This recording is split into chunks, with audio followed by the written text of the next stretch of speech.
मन के भंवर भाग 3।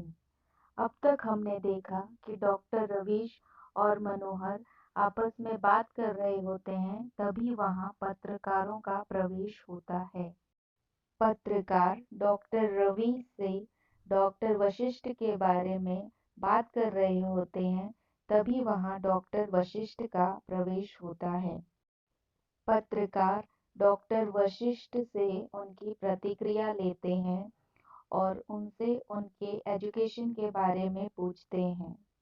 फिर वह उनके परिवार के बारे में जानना चाहते हैं। जब पत्रकार डॉक्टर वशिष्ठ से उनकी पत्नी छाया के बारे में पूछते हैं, तो डॉक्टर चुप रहते हैं। तभी वहां छाया का प्रवेश होता है। छाया पत्रकारों को बताती है कि वह डॉक्टर वशिष्ठ की पत्नी की सहेली है। छाया को जीवित पाकर डॉक्टर वशिष्ठ बहुत आश्चर्यचकित हो जाते हैं और अंदर से बेचैन हो जाते हैं। पत्रकारों के जाने के बाद वह छाया से उसके बारे में पूछते हैं और उसके इतिहास के बारे में जानना चाहते हैं। छाया से डॉक्टर वशिष्ठ को पता चला कि जब वह देवेंद्र के साथ भागकर बंबई से बेंगलोर गई, तब उसका देवेंद्र के साथ झगड़ा हो गया और वे दोनों अलग हो गए। अब छाया बिल्कुल अकेली और ग्लानि भाव से त्रस्त थी। छाया डॉक्टर वशिष्ठ को बताती है कि वह बिल्कुल अकेली है और बहुत दुखी है। इस पर डॉक्टर वशिष्ठ कहते हैं, तो मैं क्या करूं? अब आगे। छाया, मैं बिल्कुल अकेली हूँ। पापा की डेथ हो गई। सौतेला भाई मेरी सूरत से भी चिढ़ेगा। तुम्हारे अलावा अब दुनिया में मेरा कोई नहीं है। मैं बीमार हूँ। बेंगलोर में मैंने नौकरी कर ली थी। बीमारी में वह भी छूट गई। अब मैं ज़्यादा दिन नहीं चलूँगी। मैं जीवन के आखिरी दिन तुम्हारे चरणों में काटना चाहती हूँ। डॉक्टर, तुम्हारी नौकरी छूट गई? छाया, हाँ। डॉक्टर, तभी तुम मेरे पास आना चाहती हो? छाया आग्रह से, नहीं, यह बात नहीं है। मैं हमेशा तुम्हारे पास आना चाहती थी, मगर मेरी हिम्मत नहीं पड़ी। डॉक्टर, क्यों? छाया, मैं डरती थी कि तुम मुझसे नफरत करते होगे, मेरी सूरत भी नहीं देखना चाहोगे, इसलिए दूर से ही अब तक श्रद्धा की अंजलियां तुम्हें चढ़ाया करती थी। डॉक्टर, वह बिना नाम के होली, दिवाली और नए साल पर ग्रीटिंग कार्ड तुम ही भेजती थी? छाया, हाँ, वह मौन पुजारी मैं ही हूँ। डॉक्टर, तुम्ही ने पुलोवर इत्यादि भेजे थे? छाया, हाँ, वह अभागिन मैं ही हूँ। मैं तुम्हारे पैर पकड़कर रोना चाहती थी। मैं तुमसे माफ़ी मांगना चाहती थी, लेकिन मैं साहस न कर सकी। अब मैं बीमार हूँ। मेरी नौकरी छूट गई है। मैं अकेली हूँ, बिल्कुल अकेली।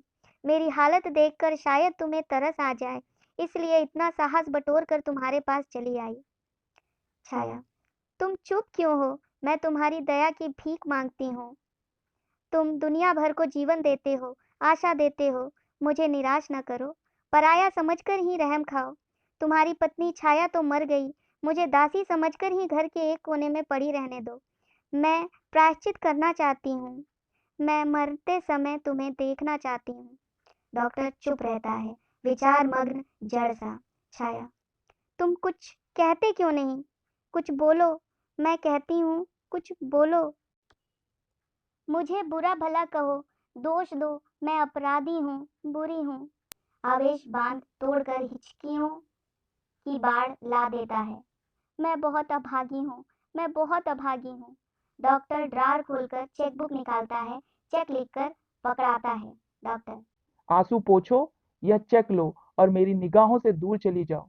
छाया मर गई और वह किसी भी हालत में जीवित नहीं हो सकती। छाया चेक उठाकर एक क्षण डॉक्टर और चेक को देखती है, फिर चेक डॉक्टर के सामने फाड़कर फेंक देती है। छाया, थैंक यू डॉक्टर। आहत किंतु गर्व से बाहर जाती है। डॉक्टर अकेला रह जाता है। वह परेशान है। सिगरेट फेंक कर पैरों से कुचल कर कमरे में घूमता है। तभी बाहर से एक आदमी का प्रवेश। आदमी, डॉक्टर साहब, जो औरत अभी यहाँ से निकल कर बाहर गई है, वह कुछ बीमार लगती है। उसे शायद चक्कर आते हैं। क्लिनिक से बाहर आते ही वह गिर पड़ी। सड़क पर पड़ा पत्थर उसके सिर में लग गया। उसके सिर से बेहद खून बह रहा है। डॉक्टर निर्ममता से। तो मैं क्या करूं? यहाँ चोट का इलाज नहीं होता। यह मेंटल क्लिनिक है। बलरामपुर हॉस्पिटल ले जाइए उसे। वह आदमी बाहर चला जाता है। डॉक्टर थका सा कुर्सी पर बैठ जाता है। एक बोझिल खामोशी। तभी वह आदमी फिर बाहर से प्रवेश करता है। आदमी। वह तो मर गई। हम लोगों ने देखा तो उसकी जान निकल चुकी थी। वह मर गई। डॉक्टर स्तब्ध बैठा सुनता रहता है। तभी आदित्य का प्रवेश। आदित्य कमरे में आकर खड़े खड़े। अगर वह मर गई तो डॉक्टर साहब से क्या कहते हो? मर गई तो मर जाने दो। वह डॉक्टर साहब की कौन लगती थी कि डॉक्टर साहब उसके लिए चिंता करें? ऐसी मौतें तो रोज ही होती रहती हैं। डॉक्टर खामोश रहता है। अरे आप मेरा मुंह क्या देख रहे हैं? म्यूनिसिपैलिटी को टेलीफोन कीजिए। लावारिस लाश है। डोम आकर उठा ले जाएंगे। मगर डॉक्टर साहब के पोर्टिको से तो हटा ही दीजिए। डॉक्टर साहब के यहाँ बड़े लोग आने वाले हैं। जश्न है, उत्सव है, द्वार सज रहा है। ना हो तो उसे सड़क पर डाल दीजिए। चील कौवे खा जाएंगे। लावारिस लाश का क्रियाकर्म तो होता नहीं। मगर जल्दी कीजिए। जाइए, जाइए ना। वह आदमी चला जाता है। डॉक्टर जड़ बैठा रहता है। आदित्य। डॉक्टर, तुम दुनिया भर के लोगों का मानसिक विश्लेषण करते हो और उसमें तुम्हारी योग्यता को मान्यता यूनेस्को और भारत सरकार दोनों ने दे दी है। किंतु क्या कभी तुमने स्वयं अपने आप को जानने की कोशिश की है? क्या कभी स्वयं अपना भी मानसिक विश्लेषण किया है? डॉक्टर उत्तर नहीं देता। तुम्हारा दोहरा व्यक्तित्व है। तुम कहते कुछ हो किंतु अपने अवचेतन में विश्वास कुछ और करते हो। तुम कहते हो कि जीवन बिना उदारता के नहीं जिया जा सकता। मनुष्य को सदैव दूसरों को क्षमा करना चाहिए। उसको जीवन में संतुलित दृष्टिकोण रखना चाहिए। उसे न किसी से ज्यादा प्रेम करना चाहिए और न ज्यादा घृणा। किंतु स्वयं तुम्हारा जीवन इसके ठीक विपरीत है। तुम छाया से अति प्यार करते थे, लेकिन जब वह देवेंद्र के साथ भाग गई तो अत्यधिक घृणा करने लगे।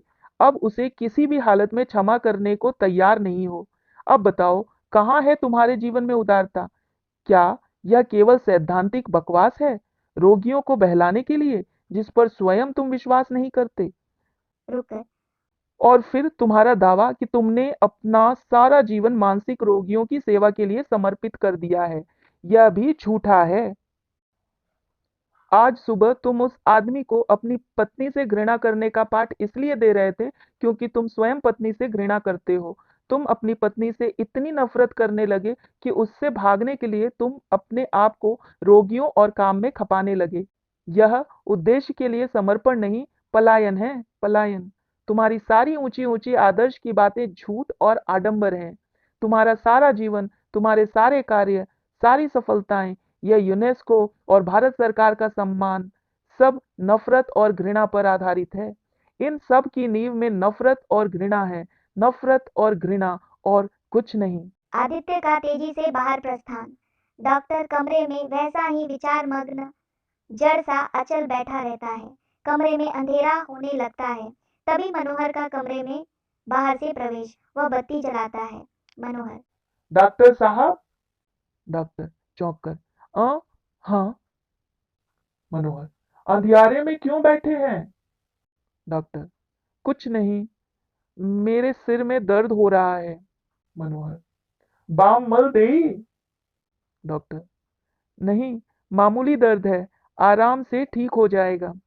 मनोहर, वह जौन औरत बाहर मरी पड़ी रही, कोनो लावारिश है? उसे म्युनिसिपैलिटी वाले उठा ले गए। डॉक्टर, कमरे की बत्ती बुझा दो, मैं थोड़ी देर आराम करना चाहता हूँ। मनोहर, आप अंदर चलकर आराम करें। जुलूस वाले आई हैं तब हम बताए देब। डॉक्टर, नहीं, यही ठीक है। तुम जाओ, किसी को आने मत देना। बत्ती बुझा दो, मैं थोड़ी देर आराम करना चाहता हूँ। मनोहर सहानुभूति से। अच्छी बात आए। छोटे डॉक्टर टाइप कर रहे हैं। जब तक जुलूस वाले ना आए, तू आराम करो, आराम करो। तब तक हम कौनन के आवन न देवें। मनोहर बिजली बुझाकर बाहर चला जाता है। मंच पर एकदम अंधेरा रहता है। थोड़ी देर बाद पूनम की आवाज सुनाई पड़ती है। पूनम नेपथ्य में, नहीं नहीं, मुझको जाने दो। मनोहर नेपथ्य में, डॉक्टर बाबू के मूढ़े में दर्द है, जब तक जुलूस नहीं आवत वह किसी से नहीं मिली है। पूनम, नहीं, मैं जाऊंगी। मनोहर नेपथ्य से, वह काहू से नहीं मिली है, थोड़ी देर बाद आना। पूनम नेपथ्य में, मैं नहीं रुक सकती, मुझे जाना है, इसलिए अभी ही मिलूंगी। मनोहर, नहीं बीबी जी। पूनम, नहीं। पूनम का कमरे में प्रवेश, उसके पीछे मनोहर का प्रवेश। मनोहर दरवाजे के पास के स्विच से कमरे की बत्ती जलाता है। इससे प्रकाश कमरे में फैल जाता है और डॉक्टर ऑफिस टेबल के एक तरफ पड़ी कुर्सी पर बैठा दिखाई देता है। उसका मुंह दर्शकों की तरफ है और बायां हाथ ऑफिस टेबल पर रखा है। क्योंकि बिजली का ट्यूब डॉक्टर के पीछे की तरफ है, इसलिए उसकी आकृति पर अंधकार है। मनोहर क्रोध से किंतु फुसफुसाहट के स्वर में पूनम से, इतना कहा मगर नहीं मानी। डॉक्टर साहब बिगड़ई हैं तो तू ही जानी हो, हम तो जाइत हैं। चलते चलते, कभे कभे तो आराम करते हैं डॉक्टर साहब, इसमें भी चैन नहीं लेने दे ई लोग। बड़बड़ाते हुए बाहर प्रस्थान। पूनम धीरे से, डॉक्टर देखो ना, यह तुम्हारा नौकर मुझे आने ही नहीं दे रहा था। मुझे आज रात की ही गाड़ी से लौट जाना है, क्योंकि कल इनको दफ्तर अटेंड करना है। रुककर, मेरी शादी हो गई डॉक्टर, एक बेबी भी है। वे दोनों तुमको धन्यवाद देना चाहते हैं। तुमने मुझको जीवन दान दिया है। मैं आत्महत्या करना चाहती थी। तुमने बताया कि यह जिंदगी लड़कर जीने के लिए है। हम सब कितने कृतज्ञ हैं तुम्हारे। तुमने बताया कि आत्महत्या करना पाप है, आत्महत्या कायर करते हैं। कंधा पकड़कर, डॉक्टर। कंधा छुए जाते ही डॉक्टर गिर पड़ता है। पूनम चौंक कर पीछे हटती है। उसका हाथ मेज पर रखे टेबल लैंप के स्विच पर पड़ जाता है और वह जल जाता है। उसके प्रकाश के फोकस में डॉक्टर का मुंह दिखाई पड़ता है। उसकी आंखें फटी हैं, मुंह खुला है, हाथ फैले हैं। पूनम चीखती है, पूनम, डॉक्टर। दूर पर बैंड के बजने की आवाज। रवीश तथा मनोहर का शीघ्रता से प्रवेश। रवीश जुलूस आ गया डॉक्टर। डॉक्टर को देखकर तथा मेज पर रखी दवा की शीशी का नाम पढ़कर, डॉक्टर ने आत्महत्या कर ली। रवीश डॉक्टर की आंख बंद करता है। मनोहर हक्का बक्का खड़ा देखता रहता है। पूनम कोने में मुंह पर हाथ रखे सिसकियां लेती है। नेपथ्य में जुलूस के बैंड की आवाज तेज होती है। इस प्रकार दोनों ही पात्रों के जीवन के अंत के साथ यह नाटक समाप्त होता है।